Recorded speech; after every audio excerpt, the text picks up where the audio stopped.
Hello, YouTubers out there. This is Jerry Saravia at the movies. So I got around to seeing Cobra Kai Season 2.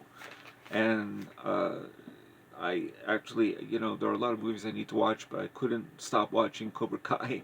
Again, I'm not one to necessarily binge watch like a lot of people, but, I grew up with the Karate Kid when I was a teenager, so I can't really ignore this show, which is a very good show, by the way. Extremely good.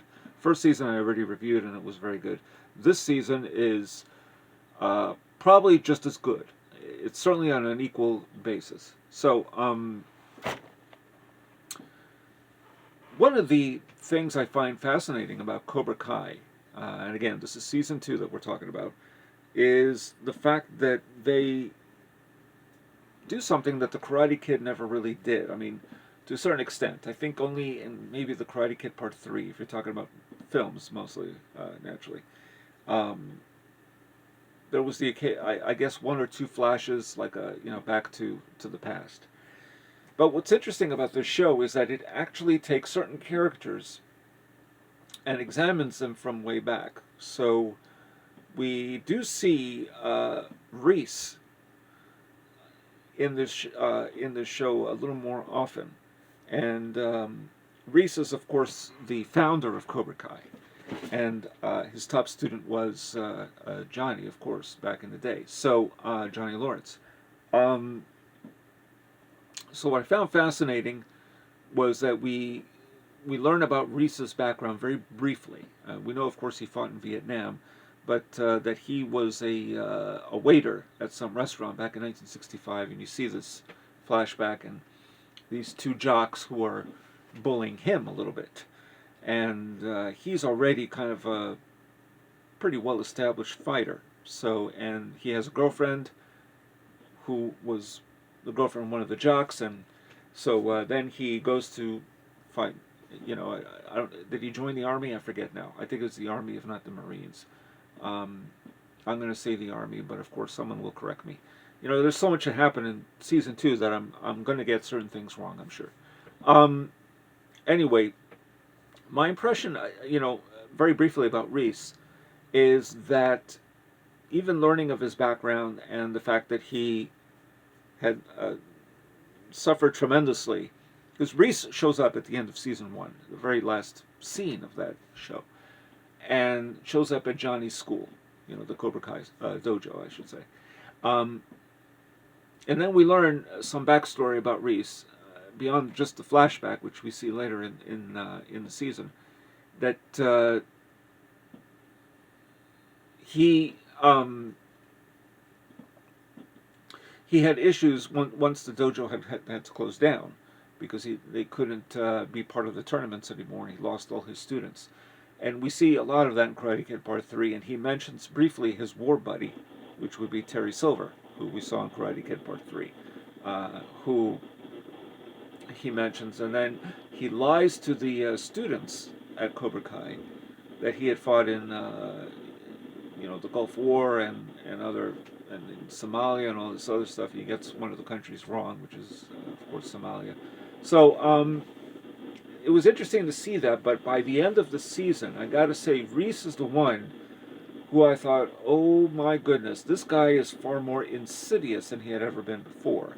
And that's what really grabbed me. Not to mention,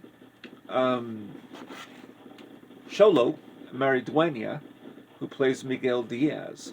Now, Miguel, is just as firm a fighter as he was before. He's getting better and better.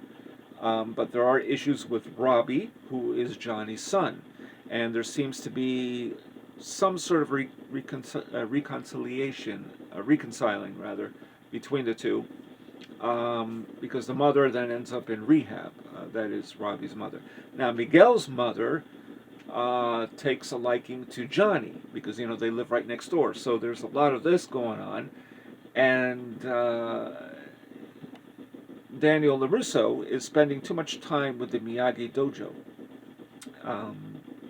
And then there are some issues. One of the running gags, and that's what I love about this show, is that Daniel LaRusso keeps running into Johnny.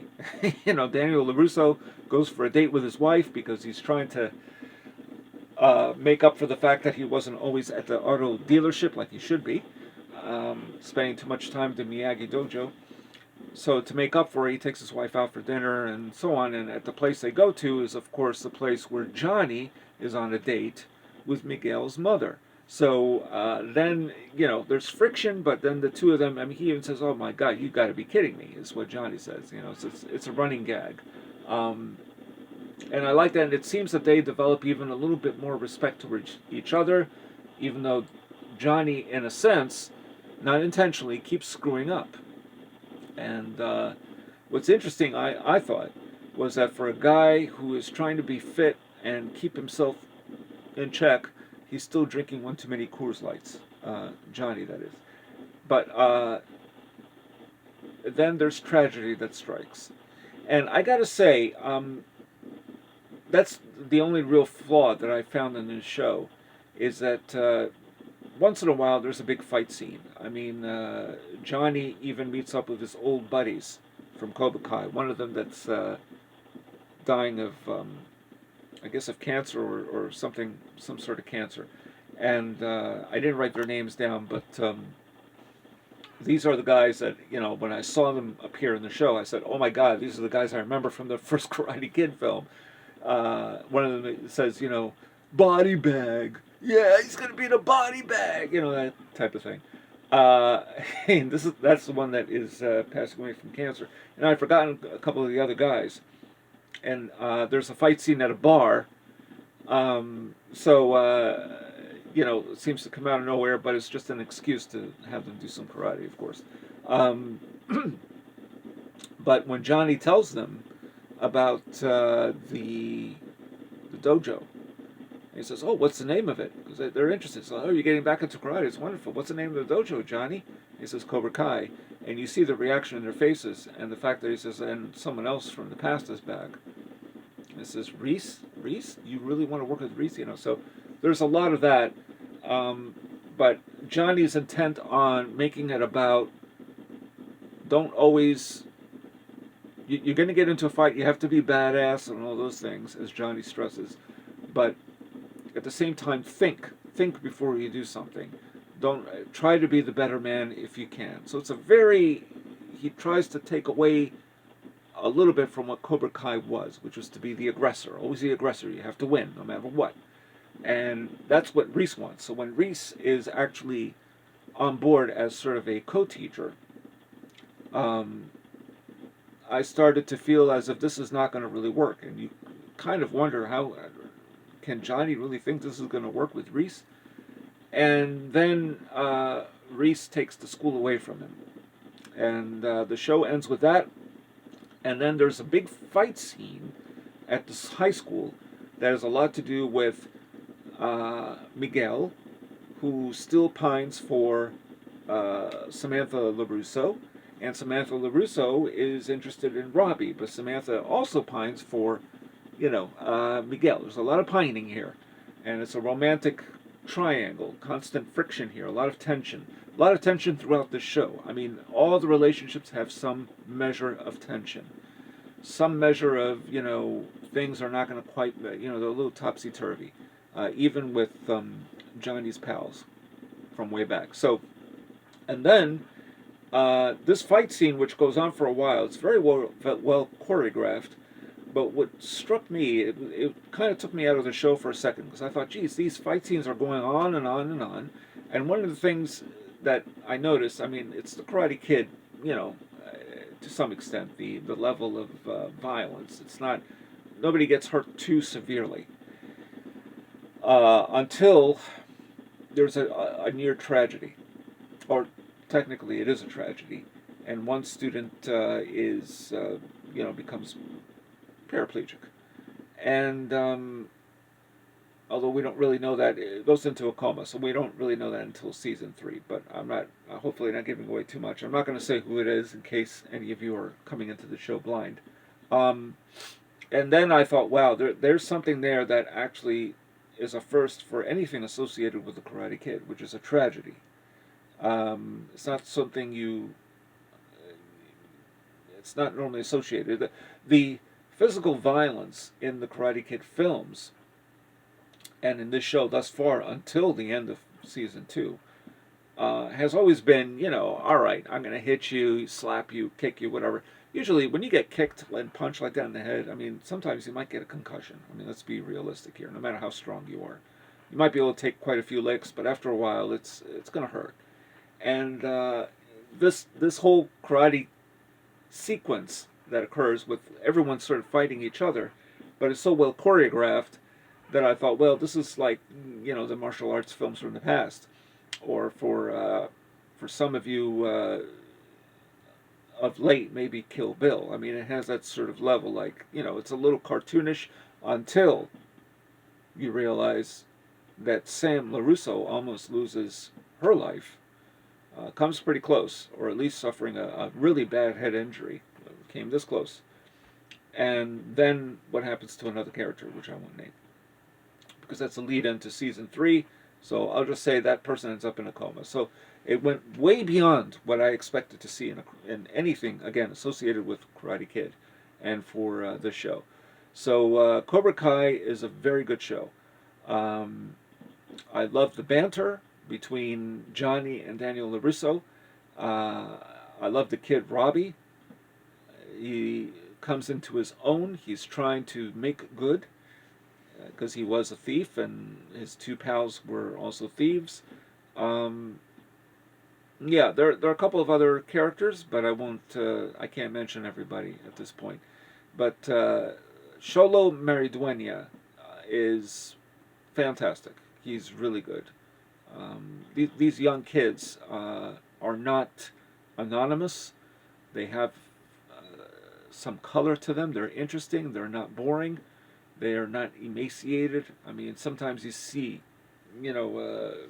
I've noticed certain shows I don't have any interest when they're dealing with young people because they don't seem very interesting. There's nobody that really sticks out like with big personalities.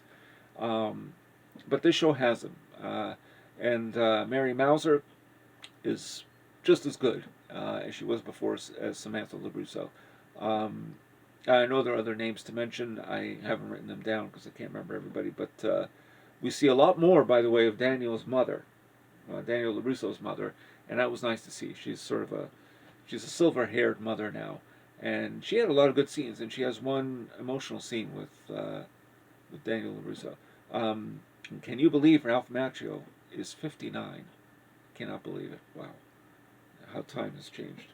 And even the guys, the Cobra Kai, former students from 30 years back, except for one of them, I didn't recognize the other ones right away until I looked real close. One of them had even become a priest in the show. I thought, wow, it's been a long time since the Karate Kid. I mean, I first saw the Karate Kid in 1984, so I am actually in that age group of these people. It's weird. Anyway, so there you go. Cobra Kai Season 2.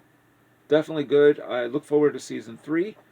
And next episode, I'm going to discuss Daniel LaRusso, which I mentioned briefly in my review of Season 1, of whether or not Daniel LaRusso was really ever the bully in the Karate Kid. And it's one of the most silliest things I've ever read, even to suggest it. But it's actually a line of dialogue in Cobra Kai Season 2. How about that? During a meeting with the school board and all the students, the PTA meeting, and somebody in the audience says to Daniel LaRusso, well, I was bullied in school, and somebody in the back says, Daniel, you were the real bully. And I thought, oh boy, wow.